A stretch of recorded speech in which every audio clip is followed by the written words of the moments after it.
வணக்கம். எல்லைகளுக்கு உட்படாத அபரிவிதமான சக்திகளை தன்னகத்தே கொண்டு தன்னுள் எல்லாம் கொண்டவராகவும், ஆனால் எதிலும் பற்று இல்லாமல் அமைதியாக இருந்து யோக நிலையில் அமர்ந்து பல திருவிளையாடல்களை புரிந்த சிவபெருமானை பற்றியும், அவரால் இயற்றப்பட்ட பல திருவிளையாடல்களை பற்றியும் நாம் இங்கு காண்போம். சிவபுராணம் என்பது சிவபெருமானின் தோற்றம், அவரின் சக்திகள் மற்றும் அவரால் இயற்றப்பட்ட திருவிளையாடல்களின் தொகுப்புதான் இந்த சிவபுராணம். புராணம் என்றால் என்ன அப்படிங்கிறத முதல்ல பார்த்துருவோம். புராணம் என்பது நம் முன்னோர்களால் எக்காலத்தில் வாழும் மானிட பிறவிகளுக்காக அளிக்கப்பட்ட ஒரு வரப்பிரசாதம் ஆகும். புராணம் என்றால் தொன்மை என்று பொருள். பல பெருமைகளை கொண்ட தொன்மையான நம் நாட்டில் வாழ்ந்த முன்னோர்களால் எதிர்காலத்தில் நிலவும் சங்கடங்களை களையவும், அறவழியில் சென்று தீர்வு காணும் விதமாக இயற்றப்பட்ட கதைகளின் சங்கமம் ஆகும். விந்தைகளுடன் கூடிய பல நன்மை பயக்கும் கதைகளையும், ஞான மார்க்கத்தின் அவசியத்தையும் பல யுகங்களாக காலம் தவறாமல் அனைவரிடத்திலும் இனிமையாகவும் எளிதில் புரியும் வண்ணம் இறைவனை கொண்டு படைக்கப்பட்ட அரும் பெரும் ஞான பொக்கிஷம்தான் இந்த புராணம். முதலில் பிரளயம் ஒன்று ஏற்பட்டது இந்த உலகத்தில்.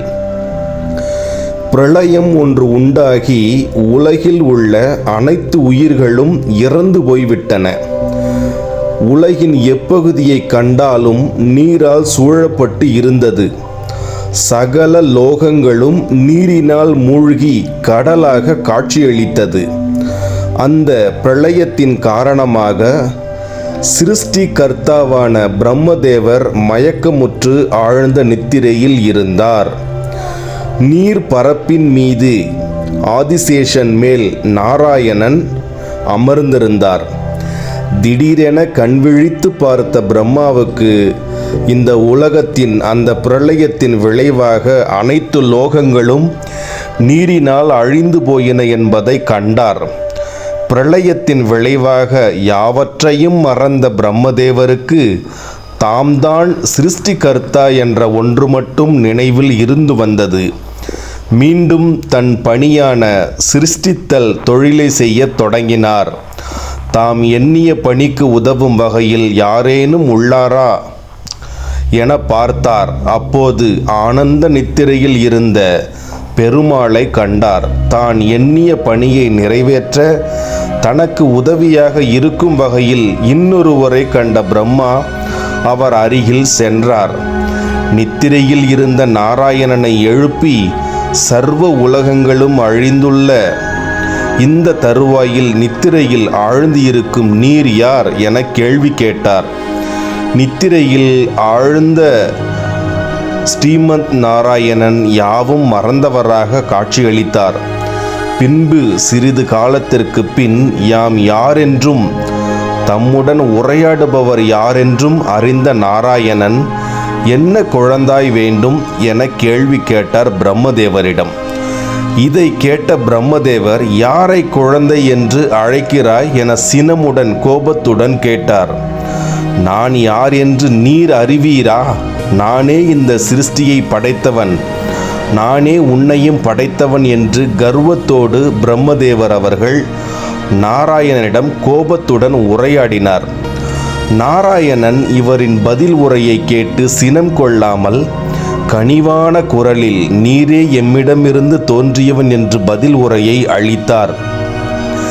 இதை கேட்ட பிரம்மதேவன், நானே உன்னை படைத்தவன் என்று கர்வத்தோடு உரையாடினார்கள். அதாவது பிரம்மனும் நாராயணும் யார் பெரியவர் என்று ஒரு போட்டியே நிலவிவிட்டது அந்த தருணத்தில் என்று சொல்லலாம்.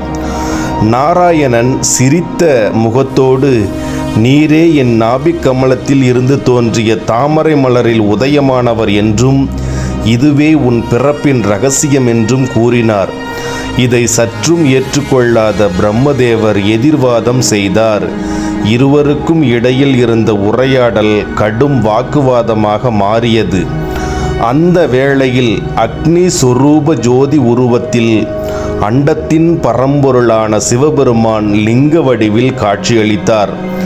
இதை கண்ட இருவரும் தம்மை விட சக்தி இன்னொருவர் இருக்கக்கூடும் என அவர்களது மனதில் தோன்றியது. அவ்விருவரும் தங்கள் வாதத்திற்கான மூல காரணத்தை கூறி, நீரே இதற்கு தீர்வு வழங்க வேண்டும் என்று அந்த சுயரூப லிங்கத்தில் வேண்டி கேட்டுக்கொண்டார்கள். அதாவது, இருவரில் யார் எனது அடியை அல்லது முடியை முதலில் காண்கிறீர்களோ அவரே முதலில் தோன்றியவர் என்று அந்த சிவலிங்கமானது சொன்னது. அதாவது அந்த அசரீரி உரைத்தது. இதுவே சரியென முடிவெடுத்த இருவரும் அன்னப்பறவை அவதாரம் எடுத்து லிங்கத்தின் முடியை காண பிரம்மதேவர் தனது பயணத்தை தொடங்கினார். நாராயணன் அவர்களோ வெண்பன்றியின் அவதாரம் எடுத்து லிங்கத்தின் அடியை காண தனது பயணத்தை தொடங்கினார். அப்பொழுது நாராயணன் மற்றும் பிரம்மதேவர் இருவரும் பல யுகங்களாக தனது பயணத்தை மேற்கொண்ட போதும் இருவராலும் சிவபெருமானின் அடியையோ அல்லது முடியையோ காண முடியவில்லை. நாராயணன் இந்த லிங்க வடிவம் முடிவற்றது என்பதை உணர்ந்து தனது பழைய இடத்தை நோக்கி பயணத்தை தொடங்கினார். ஆனால் பிரம்மதேவர் லிங்க வடிவத்தின் உச்சியை காணும் முயற்சியை கைவிடாமல் பயணத்தை தொடர்ந்து கொண்டிருந்தார். ஒரு சிறு கால இடைவெளியில் லிங்க வடிவத்தின் உச்சியில் இருந்து தாழம்பூ வருவதை பிரம்மதேவர் பார்த்தார். அப்பொழுது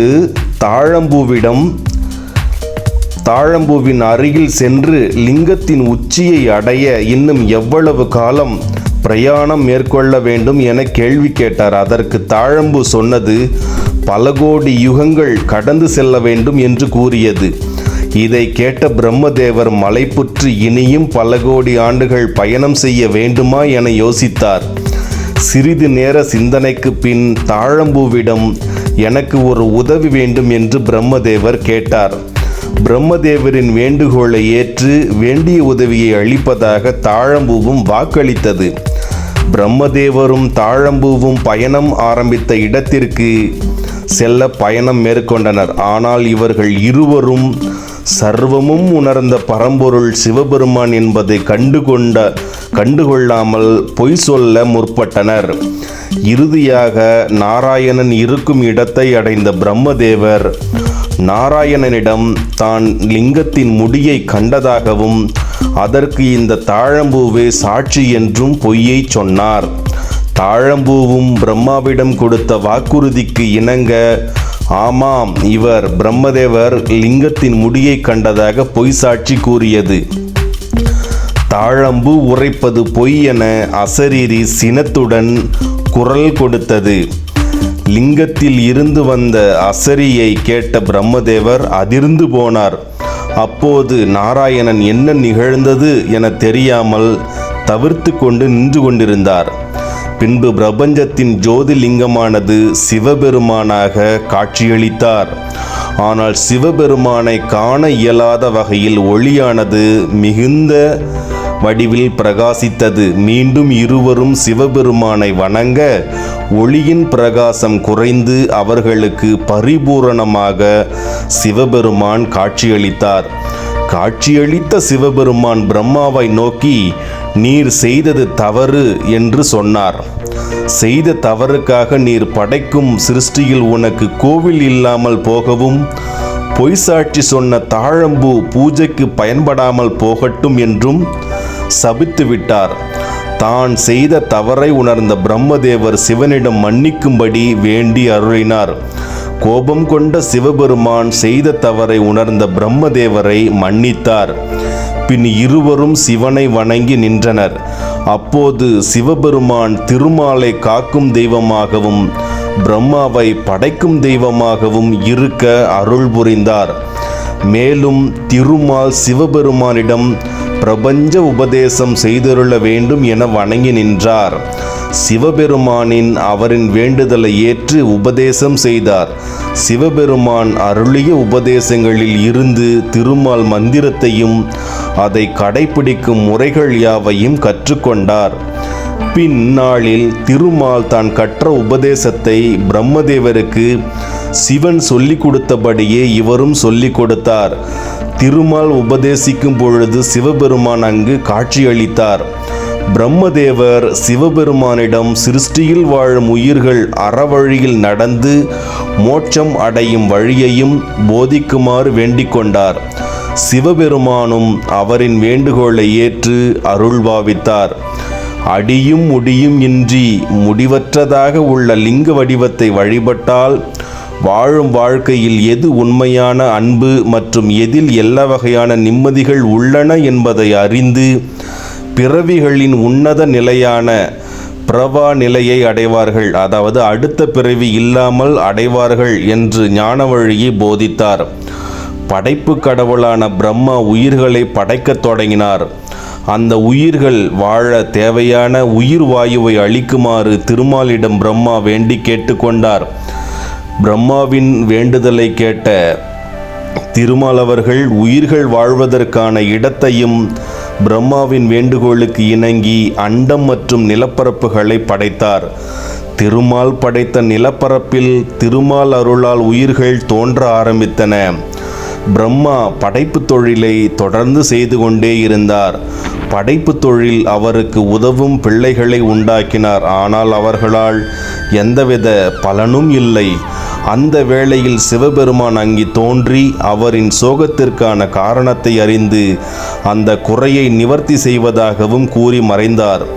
சிவனின் அருளால் அவர் எண்ணியவாறு பிரம்மாவால் படைப்பு தொழிலுக்கு உதவியாக இருக்கும் வகையில் 10 பேரை சிவபெருமான் படைப்பதற்கு உதவி செய்தார். பிரம்மதேவர் மொத்தம் 10 பிரஜாபதிகளை தோற்றுவித்தார். அதாவது மரீசி, அத்திரர், அங்கிரசர், புலஸ்தியர், புலகர், கிருது, வசிஷ்டர், தக்கன், பிருகு, நாரதர் போன்றவர்கள் பிரம்மாவால் படைக்கப்பட்டவர்கள் சிவபெருமானின் அருளோடு. பின்பு சப்த ரிஷிகளை தோற்றுவித்தார். அதன் பின் உயிரினங்கள் மற்றும் மானிடர்கள் தோற்றுவிக்கப்பட்டனர். ரிஷிகளின் தோற்றத்திற்கு பின் அவர்களால் தேவர்களும் அசுரர்களும் படைக்கப்பட்டனர். இப்படித்தான் முதலில் உயிர்கள் தோன்ற ஆரம்பித்தது இந்த பூமியில், இந்த உலகத்தில். இதற்காகவே சிவபெருமான் அவர்கள் எல்லோருக்கும் முன்னோடியான கடவுளாக இருக்கிறார் என்பதில் எந்த ஒரு மாற்று கருத்துமே இல்லை. சிவபெருமான் அவர்கள் கடவுள்களுக்கெல்லாம் கடவுள் என்று சொன்னால் அது மிகையாகாது. இந்த வீடியோ பதிவு உங்களுக்கு பிடித்திருக்கும் என்று நான் நம்புகிறேன். இந்த வீடியோ பதிவு உங்களுக்கு பிடித்திருக்கும் பட்சத்தில் உங்களது நண்பர்களுக்கு ஷேர் செய்யுங்கள், லைக் செய்யுங்கள். புதிதாக பார்க்கும் நண்பர்கள் தயவு செய்து சப்ஸ்கிரைப் செய்யுங்கள். நன்றி, வணக்கம்.